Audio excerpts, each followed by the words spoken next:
We have an Acura 2004 MDX with transmission issue not shifting to reverse. We're going to check the transmission fluid color and level.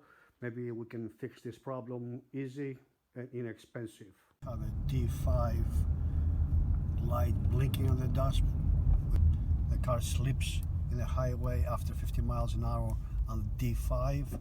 D4 works fine, and we have no reverse. No reverse at all. So when I step on the gas,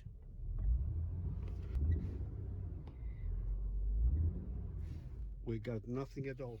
So you can see the car. So we're going forward when the car is in reverse position. So we're going to try to fix this problem.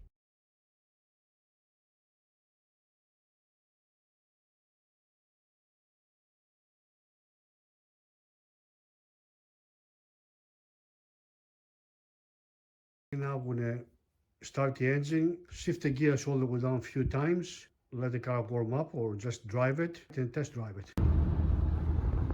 Acura MDX, hoping to correct a couple of problems. One was the D5 light was blinking and disengages after 55 miles an hour.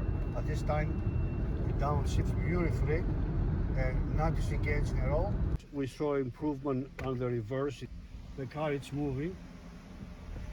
Give it a little gas, and then it goes to reverse. So it improved a lot from no reverse to reverse.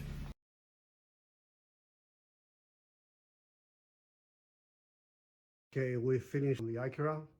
What made a big difference on fixing this car had no reverse gear at all, and now it engages to reverse gear. So at this time, the car is drivable, no gears. Thank you for watching. I hope this video helped you out fixing your Acura transmission issues.